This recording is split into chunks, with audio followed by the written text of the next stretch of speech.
You're listening to the Self-Made is a Myth, Make a Difference Together show with your host, Coach Tim Campsall, where we talk with successful business owners to hear the stories of their journeys in building their successful businesses. And more importantly, we recognize the folks who help them excel because we know that achieving business success is not something we can do on our own.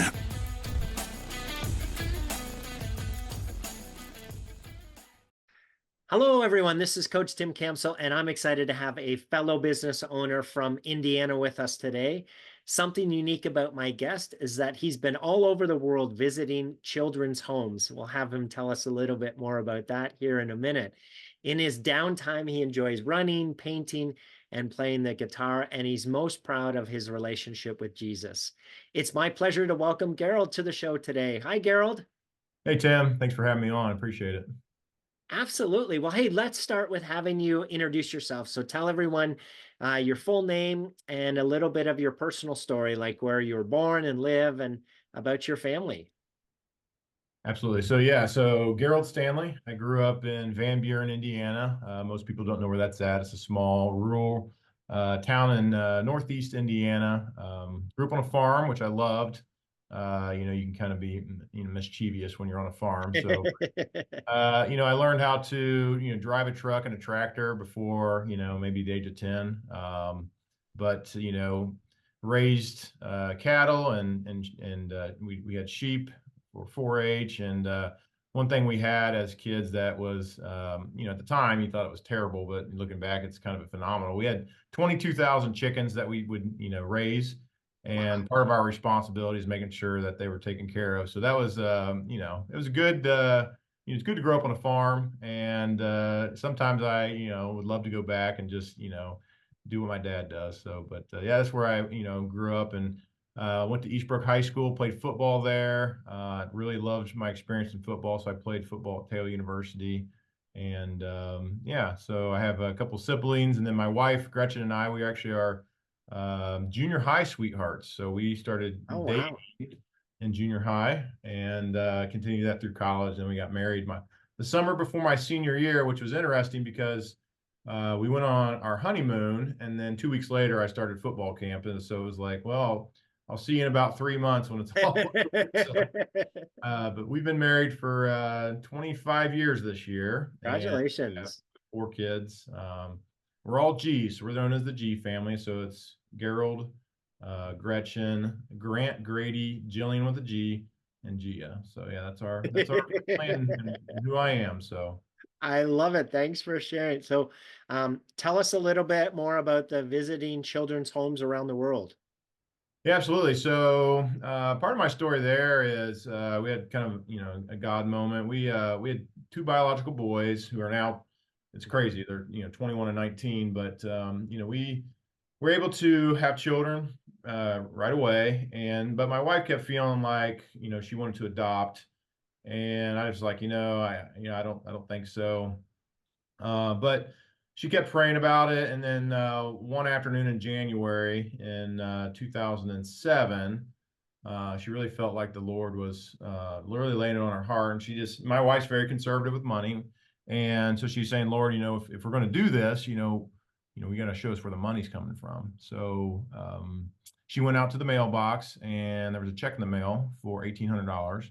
And it was a severance check from 6 years earlier, which is crazy. And that was not money we expected. And it was very timely with her prayer. And so we signed on to adopt. And so our daughter, who is now almost 17, we adopted her from Guatemala. And then my other daughter, who we adopted, is from Colombia. But God changed a lot in our hearts. We joined a ministry called Hands of Hope.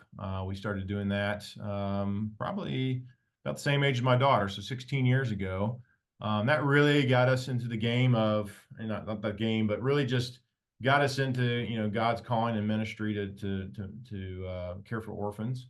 And so we've been to Guatemala, El Salvador, Nicaragua, Colombia.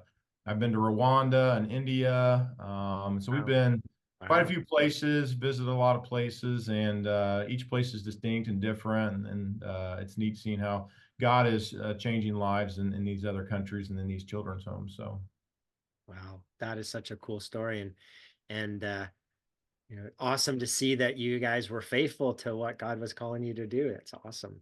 So Yeah, I appreciate that. It's one of those things that's scary. We'd never been out the country when we first set foot in Guatemala. It was like 10 o'clock at night, and my wife and I looked at each other. We're on a bus. We had no like translators. We had no, oh guide, wow. anything. And we kind of looked at each other and like, we need to run back to the airport and just go home. But the Lord was gracious to us, and He provided, and it's been such a journey and a blessing since. So. Awesome. Gerald, is there a funny story that your family likes to tell about you that you'd be willing to share today? Yeah, so I mean, I've got a couple. I mean, one of them is kind of embarrassing. It's the Kool-Aid story. So my cousin and my brother, somehow they duped me into making them Kool-Aid like every other day, it seemed like, especially during the summer when we were out of school. But they would always tease me and say, I mean, I didn't know they were teasing me. They just like hammed on me like, Gerald, you make the best Kool-Aid. And I would just take that hook, line, and sinker. I'm like, all right, I'll go make some Kool-Aid. And so I'd make them Kool-Aid, and then, behind my back, they're chuckling. So that was when I was a little kid. But it's funny, growing up on a farm, you have access to just about anything you want, from tools to, dead animals to whatever. I mean, just insane amount of whatever's on a farm. But we would just play with anything. One of the things we would play with was, we'd dig holes with just about any tool. So my brother had a hatchet one time, and I had a screwdriver. I mean, we were little, and we were digging a hole, and my brother just stuck that hatchet right in my head. So I still have the scar today. And we like to tell the story because it's funny now. But at the time, I got up. I was so mad. I chased him with the screwdriver around our yard, and he's just running frantically.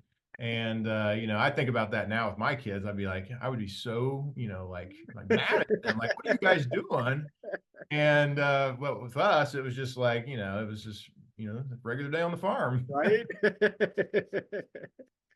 Gerald, tell us about how the business came to be, and at what point did you have the confidence that you could run your own business? Well, it's funny. I started my journey out at a company called March 1st. I graduated from Taylor. So this was 2000. So June of 2000, I started. Met my would-be business partner, Steve Brzezinski, at March 1st. March 1st, big organization, national company, got into some financial problems, started laying people off in March of 2001. So my business partner, he got laid off. Well, he got another job because he kind of saw the writing on the wall. So, but about April of 2001, he decided he didn't want to, live in that corporate world anymore. And he did some sales, but also technical stuff. And then I was purely technical. Yeah. And so he kind of just said, hey, what do you think about just trying our own thing? And, me being 22, 23 years old, I was like, sure, why not? But it came at the same time I was getting laid off. So I didn't really have a job for about 2 or 3 weeks. And so it was kind of, we kind of jokingly say, we'll work for food, right? So the Lord provided. We actually landed a big contract with Nucor Steel, big, large website development and integration. That was a year-long project. The Lord sustained us through that because 9/11 happened a few months later. Yeah. Where people stopped spending money and stopped doing projects, and so we really felt very blessed that we were actually able to sustain through that time. And in that time period, we actually hired a gentleman named Tim Bishop. He grew up with me in Van Buren, same age as me, and he's been on with us for 23 years. And he started to develop a product called iWorksite, and that would be our kind of our flagship product. It was a content management system before those were even like popular. So there was Drupal and WordPress and Joomla, but they were still blogging tools. And then they weren't the same kind of tool they are today. And so iWorksite was really kind of at the forefront and very popular. And we really started to grow pretty exponentially for the next 2 or 3 years.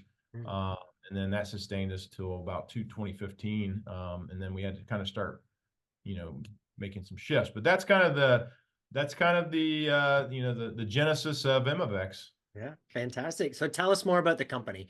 Um, Say the name again. What do you guys do? How do you help people?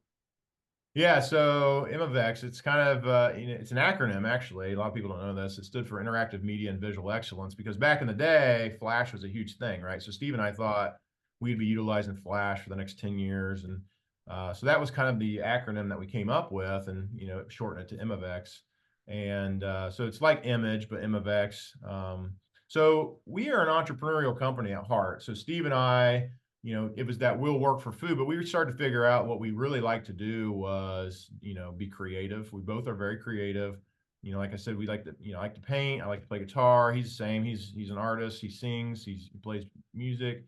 So we were both very creative. And so taking that, my technical and his creativity, my creativity, we started to just develop software. We started to develop things that we wanted to, either solve a problem or create efficiencies. And so we ended up starting multiple organizations over the course of 23 years. Notably, we started a company called Gideo.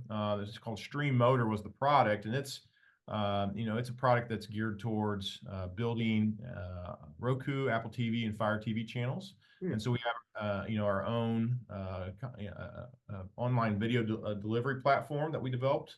And then we had a company called Inroads Analytics, an analytics firm for higher ed. Recently, I just started a company called VetSOAP. That's using generative AI to help the veterinarian industry. But in the all along, we have done consulting work and building, good technology for large organizations such as like a Carrier Corporation or Nucor Steel.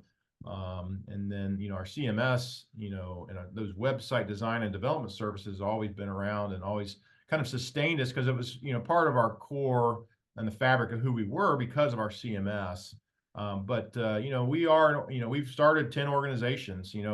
We have a nonprofit. We started a baseball organization out of our heart for wanting to take our love for baseball and tie it to ministry. And so that still is around today. And I actually run that part of our philanthropic side of what we do. But Imavex today, it's had a lot of transition. I have two new business partners now, Amy Campbell and Elizabeth Howard. But today we want to be a technology firm that focuses on a couple different things, and they all collaborate and go together, but it kind of sounds distinct. So website design and development are probably on this end of the spectrum. And then on this end of the spectrum, it'd be, software development and artificial intelligence and data analytics. And the way those all manifest and they come together is usually on the web or some sort of output to the web. So, just because we say we do website development or design, it might be a portal that interacts with an ERP system that, we've built out an AI chatbot and pulled in all their, historical, documents. And so those all come together in one place. And while, yes, it's a website or a portal, there's so much more going on in the background. And you have to have, the expertise and the ability to vision out and see those things and bring those to your customers for them to kind of capture a vision for how can we maximize the website for either, customer success or for new sales and so on and so forth. So that's kind of us in a nutshell today. So fantastic.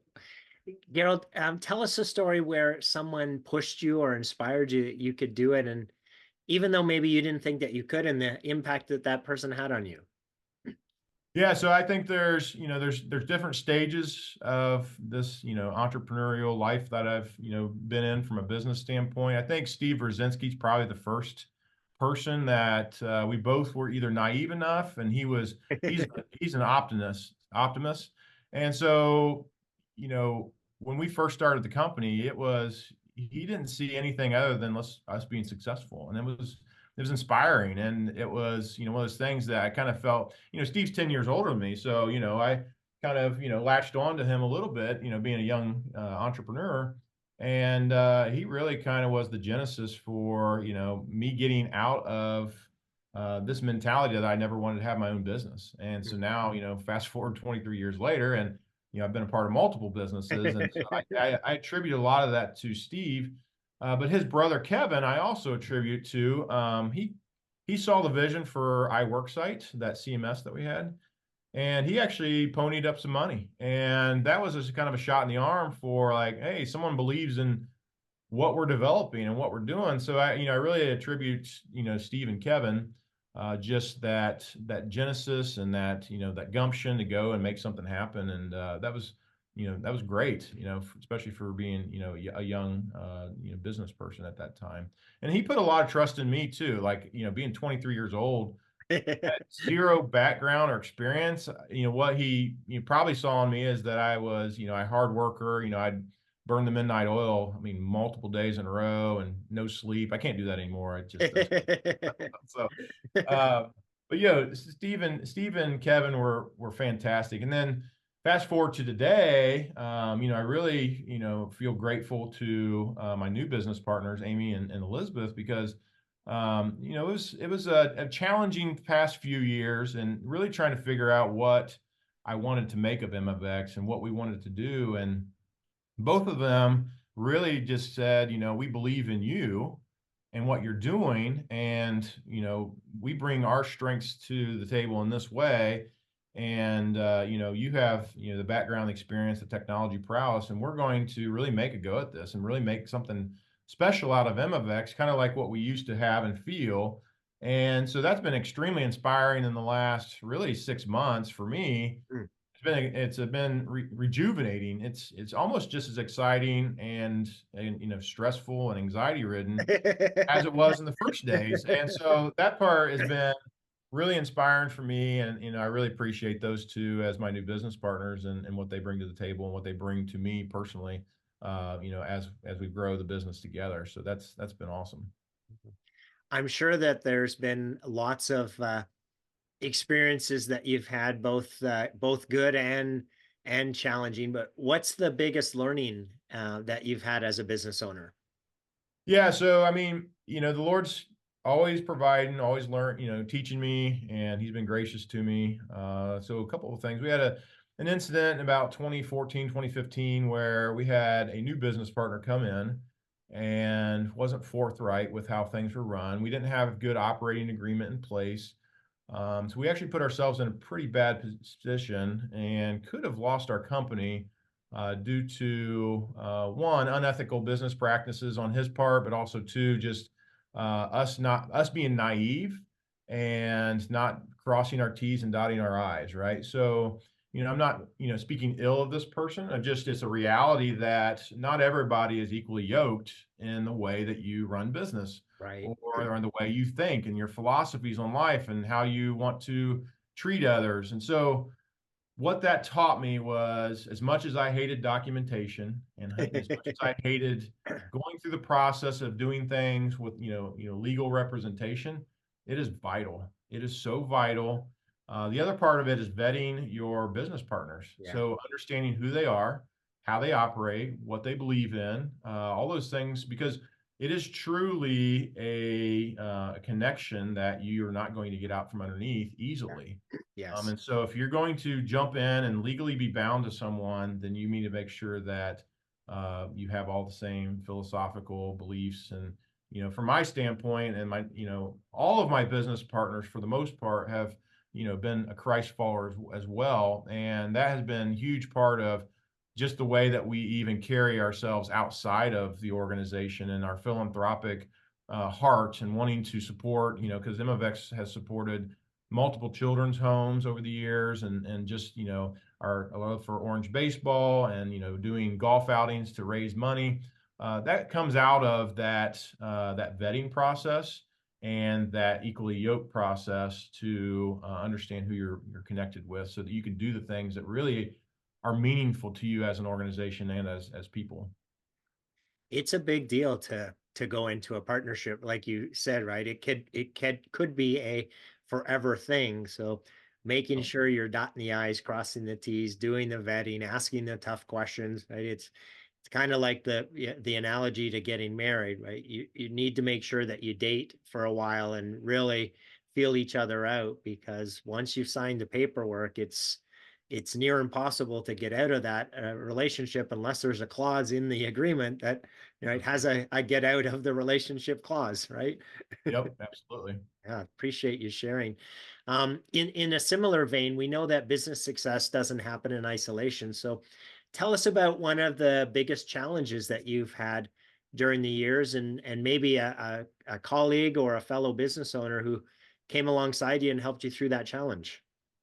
Yeah, so I mean, as I mentioned, that I think that was the biggest challenge that we faced was just dealing with that, the legal process of a business partner that wasn't equally yoked with us. I think, that really flipped everything up for me, right? So the first, 10, 15 years, it was, I've surrounded myself with such great people, everything from financial to, a good salesperson in Steve and inspirational, good developers, good designers. I had such great people around me that I was started to get comfortable, right? And then when we had that incident happen around 2015, I really felt a burden to, um, really take ownership. And it wasn't just, float on the coattails of everyone else now. It was take ownership of what you do, work hard. The Lord always is calling us to work hard and everything we do and do it unto him, right? It's not, get by this day, squeak by this day. It's every day is a calling to serve him by what we do, right? So I think in all transparency, my faith in Christ alone has really sustained me for 23 years. And I don't think, mentally, physically, emotionally, I don't think that I could, go through this without having a solid relationship with Christ and the encouragement that I get from him. But then that also stems into my wife. My wife is a rock star. She has been there. She gets, she has holds me accountable. Yeah. She is every bit a part of my day to day when it comes to work. And she feels the stresses that I should feel. And right. So she Yeah. carries that burden with me. And so that's been huge in my life to have someone that, believes in me and then also carries the burden with me. And then as of recent, my 21-year-old son he's an entrepreneur at heart. He's been doing, landscaping in some capacity since he was 12 years old. And now he's been very successful in the last couple of years. And, he reads a lot. He watches a lot of podcasts and videos on business, and he's encouraged me and telling me how much like, hey, he's like you're the minority when it comes to businesses succeeding, and so he's the way that he has run his business, his philosophies on profitability, the way that he listens and seeks out other advice from these successful entrepreneurs. He has brought that to my attention and said, hey, you really should consider this or do these things. And then, that of recent has also coupled with my new business partners has really changed a lot in my life and saying, yeah, I can do this and I can go do this again. Even though I've done it, it's Yeah. still, there's a lot brand new that's going on. Sure. And so that's been extremely inspiring to watch my son do it. And then, it's funny because now I'm kind of following him a little bit. So, but I rear him for 20 years and now it's time for, Yeah. flip the switch. So I keep telling him like, hey, you go buy that vacation home on the lake. I'll live in that and you can just take care of me. So, Yeah. I love it. Garrett, I'm going to put you on the spot here a little bit. okay. I know that there's way more than three people, but if I asked you to pick three people in your business owner journey that you're most grateful for them being there to help with the business's growth, who are those three people and how'd they help you? Yeah, so first Steve, just being a rock for 23 years. That I couldn't have done any of it without him. So, kudos to him for believing in me and then, bringing me alongside him and really mentoring me. And then us being equally yoked business partners. So Steve Brzezinski, first and foremost. Like I mentioned, my wife, even though she's not doing the day-to-day of business, I couldn't do any of this without her. And so that's been huge. And then my current business partner, Elizabeth, she's been around for about 15 years, 16 years now. She is an amazing businesswoman. Before she did Imavex, she had started her own business with her family her brothers, and they sold fireworks. They had and they sold clothing and costumes and all kinds of things like Target and Walmart. So she's lived in Indonesia and in Thailand, and she's been all over the world. An amazing business. She's run for office. So she's full of gumption. She's full of she's the most positive person I think I've ever met. She's extremely inspiring. And so watching her do her thing and work through the struggles she did in her business, and then come alongside me and want to be in this and be a part of this and do what we're doing. It's extremely inspiring, and I appreciate Elizabeth every single day, and I tell her every day. She's my cousin as well, so I love her to death. We've traveled the world together. She's been to India with me, and then just watching her be a part of this, and she's just a go-getter, and so that's inspiring as well. So. It's awesome. Fantastic. Let's shift gears and talk a little bit more about the future. So as you think of the next 1 to 3 years, what's the number one priority or the challenge that you see in terms of achieving your goals? Yeah, so the number one goal is profitability, and it has to be profitability. Otherwise, we don't really have a mission beyond the walls of just focusing on dollars, right? So one of the things we have as initiatives for our organization is want to be more involved with our community. And when I say that, I mean more involved with our business community. So being at networking events and not really just there to, get the next, sale. It's not that. It's really to say, how can we, participate in your life? Whether I can mentor you. There's a lot of young entrepreneurs that I interact with who are brilliant, amazing in what they do. And I think, why did I not think of that? And those types of things, and those moments. So I come up to them and belong at the side and say, look, hey, I know you're doing some amazing things. If you want somebody to help you avoid pitfalls, the things that I went through, I would love to just chat with you, have coffee with you, even if I don't get an ounce of business out of it. I really feel like, God has been gracious to me. He's taught me a lot. He's put the right people in my life. And so I think it's one of those things that like, I might not get $1 out of it, but I know that I do have a responsibility because I've been given so much, I should also give just as much back. So Amy, Elizabeth, and I all have that same philosophy that we want to build something greater than just, working for the almighty dollar. The second part of that, and it goes to very specific, is our client and customer success. We really want to be top notch in what we do. We have a philosophy that we should be answering the phones and getting the email out immediately to our clients. And if we fail, if we're over, our expectation, then that's on us. And that's not good customer support. And I think about when I make a customer support call, or I want immediate response. 20 years ago, we probably could have been more patient, but now it's like everything, sometimes you get an order from Amazon faster than some places send back customer support response. Right. So we've really tried to, go back to the old ways of really just servicing our clients as fast as possible and with a lot of quality and be successful. I think those things are going to, it's kind of like, I coach football and baseball, and I tell my players all the time, don't ever focus on the scoreboard. You focus on the blocking and the tackling. And that actually is going to equate to the scoreboard figuring itself out. And that's exactly the same thing that's going to happen in business, is that we focus on good customer success, focus on building relationships that are meaningful, and, do things with integrity.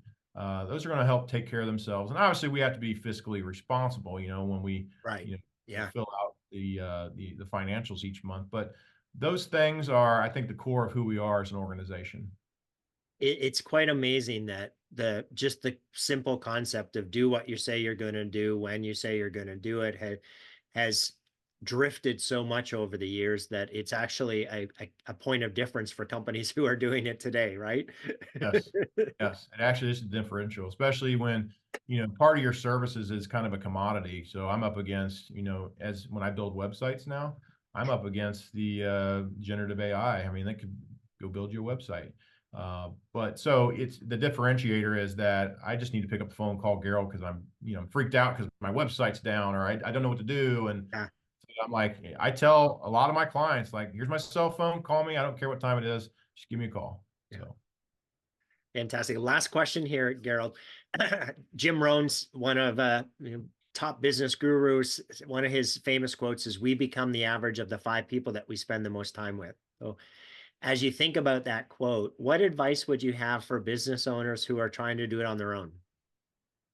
Yeah, so I mean, one of the things I thought through in this is that and it goes back to the 2015 incident, is like vetting your partners and having good partners. I think there's a lot of companies that they do it on their own, and kudos to them for being able to do it on their own. They might be the jack of all trades.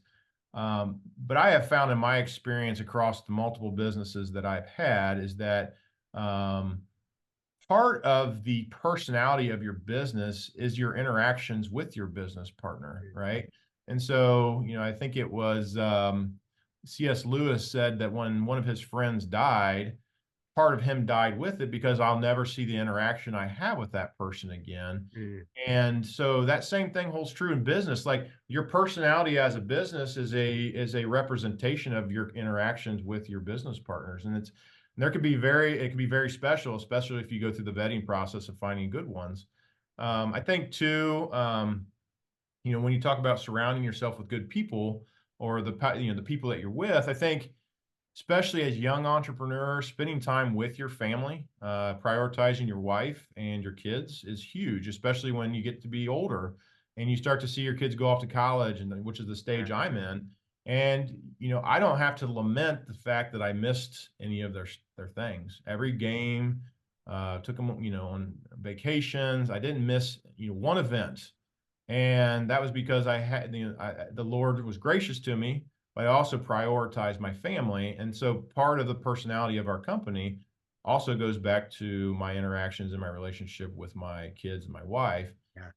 I think too, when you have vetted the right people, and you tend to find a mission that's outside of just the almighty dollar. And I think that that's extremely important.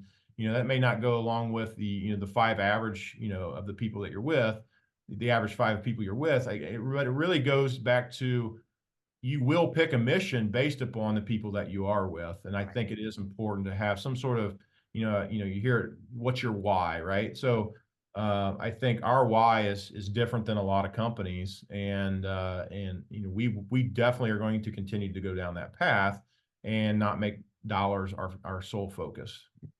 I love it.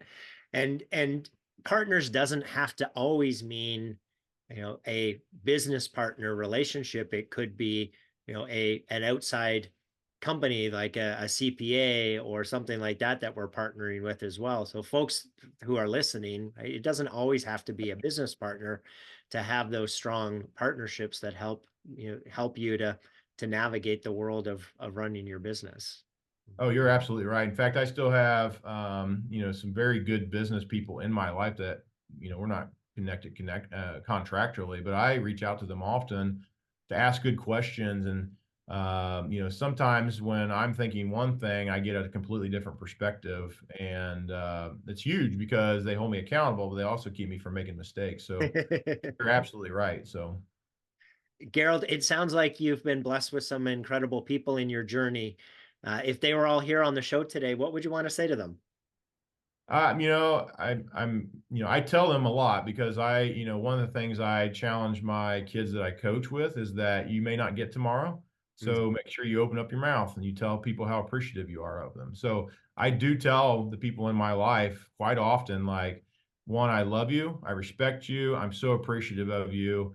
And then I also take it to the next level and say, not only those things, but here's how I appreciate you and why I appreciate you. And that's not always the, what they do, but who they are, right? So a good example of that, Amy's a good example of someone who can step in and have a conversation with one of our clients, and she's very professional. She can go through the process of asking good questions, and that's something that I'm not as blessed with. And so, like, that can be an anxious side of me, And so, I tell her quite often, hey, I'm so appreciative that you took that call, because that took that burden off of me. And so I go through that process of, even people outside of business, my people in my small group, my good friends, and I do take time. And one of those ways I do it is that I try to couple those moments with holidays and say, it's kind of a stake in the ground. Like, so when,